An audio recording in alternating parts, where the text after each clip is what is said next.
My pleasure. Welcome, Jodi Guerin. How are you today? I'm great, thanks. I appreciate the time this morning here as we talk about an annual celebration. I always have a lot of fun in Washington Park, and here we are, lo and behold, just a few days away. I can't believe summer's going this quickly, Jodi, but we're here for Freedom Has a Birthday. Tell us a little bit about what folks can expect here at the annual celebration on Tuesday. Well, Freedom Has a Birthday, as you know, has been going on for more than 20 years now, and it was started by a group of moms who wanted a non-alcohol event and activity for their kids and family, and man, has it ever grown.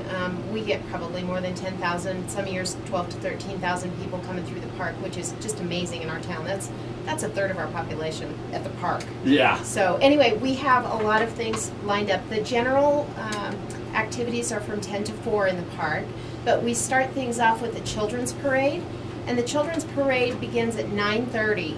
It'll be on Rainbow Street, which is, of course, the street just on the north of the park. Okay. They've asked that people who are interested in coming show up at 9:15 to stage, and they'll get you all lined up.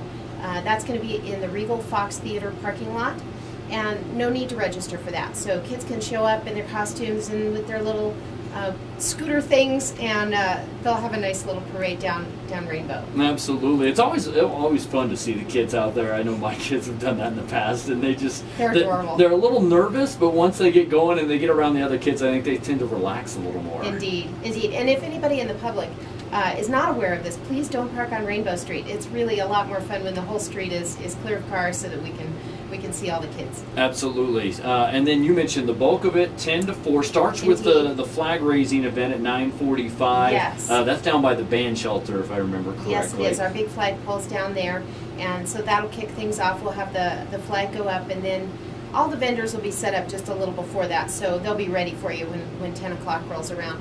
And this year we've got more than 100 booths. There'll be information, food, entertainment. I'll give you a little rundown on the entertainment lineup here in a minute.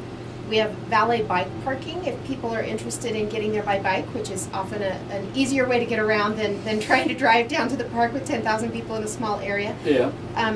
If they're interested in the valet parking, they should go to laramie.youtube.org, and there's some information, and I believe they can reach them through that. Now, I don't know if you know this, so I'm going to put you on the spot here just a little bit. Is there a shuttle service where, because it is so difficult to park around there, and obviously you run into issues with people parking in front of people's driveways and things like that, and we want it to be as easy to access as possible, but is there a shuttle service to this? You know, I actually don't have information. I believe there is a shuttle service because we talked the other day about buses coming in and dropping off on the west side of the park.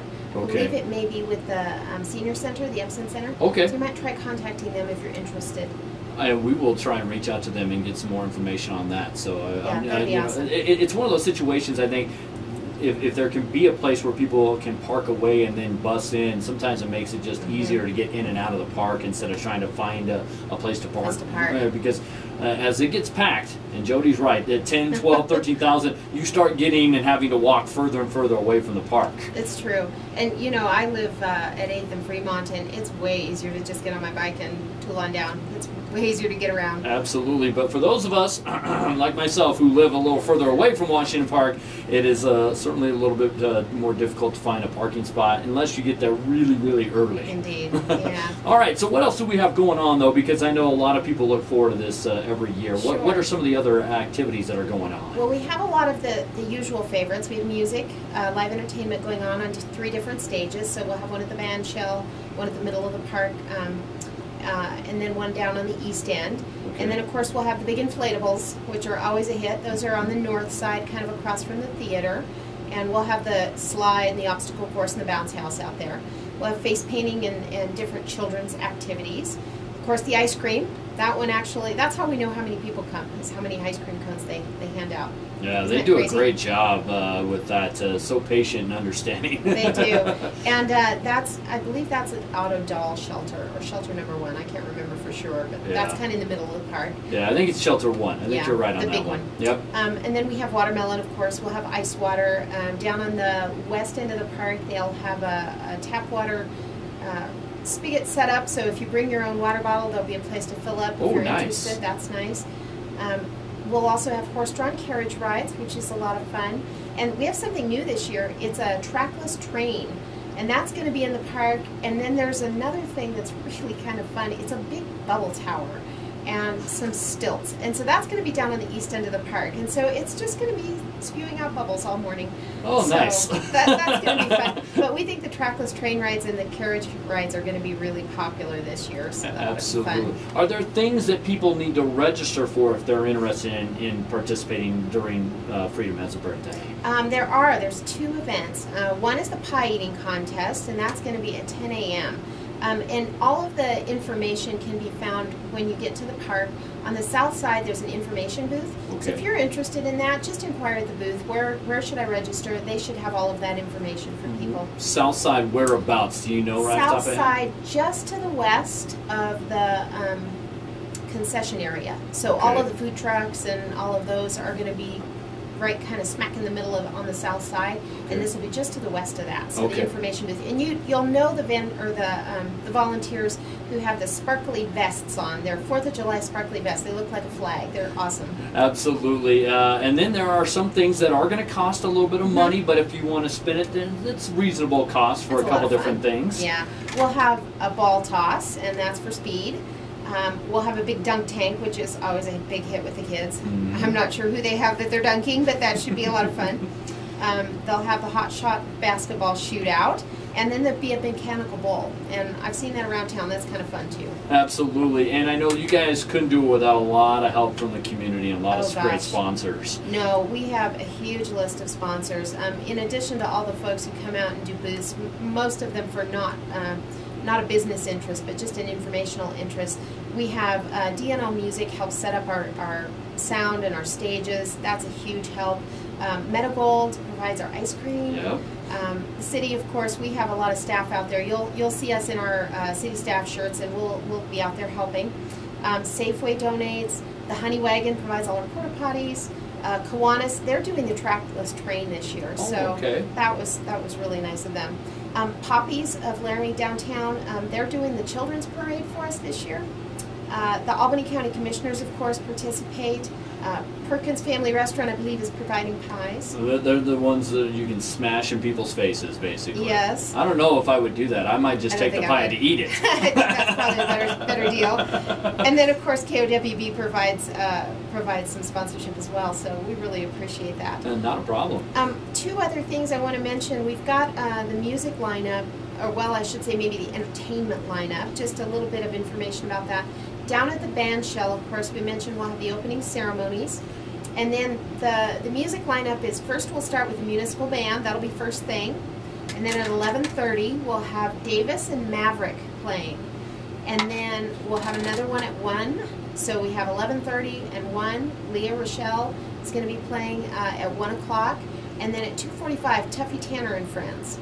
So that's at the at the west end of the band shell. And then in the center of the park, we're going to have a couple of different acts. We have one at 11, the Painter Brothers. We have Dano at 12:25, and then the Boogie Woogers at 2:45. I'm not sure who they are, but that sounds kind of fun. That sounds a little different than we've had in years past. And then I know the third stage always presents a variety of acts, basically. Yeah, and those are, as you say, not just musical acts. So we have the Laramie Dance Center is going to be at 11. And then we have Zumba at 11:30. So those of you who've done Zumba, you'll enjoy that. That's a lot of fun. Then at 12:15, we'll have the Elite Cheer, which should be a hoot to watch the kids cheer. And then 12:30, we have Laura Sherrod. At 1:15, we have Alex Coffee, and I don't know. I feel like I should know what Alex does, but I'm blanking as well off the top of my head. Anyway, and sorry, then, Alex. Yeah, sorry, Alex. And then at 2:15, we have Isabel Brewer. So come down there. That's a nice one because it's a lot of times it's our kids performing and a lot of family-friendly activity down there. And then finally, if anybody has any information, questions, they want to know where to do something, they should visit freedomhasabirthday.com, and the information will be posted there. And I also want to mention that at the event, as I mentioned in the information booth, we will have maps. So if you're wondering where somebody is, stop by the information booth, pick up a map, and we'll have a map that lists all of the people who are there and all the activities. And again, the information booth is going to be set up pretty much near where the ice cream is, kind of just to the west of all the food vendors in that middle portion of the park. It's a small tent booth, okay. So it's not a great big thing. But look for the volunteers who have the sparkly flag vests on. You'll find them right there by the flag or by their booth. Well, I enjoy it. I love what we do here. I think some other communities have kind of taken little bits and pieces of it and tried to formulate their own, and more power to them. But I think it's been going on quite a while now here. Do you happen to recall how many years this is for Freedom House birthday off the top of your head? I think it may be at about 25 now. Wow. It's more than 20, I know that, but it's really been going on. When it first started, I can remember the volunteers asked for help to pay for the porta potties, because this largely has been paid for by the committee through the booth fees. They ask very little of the city in terms of actual cash contribution.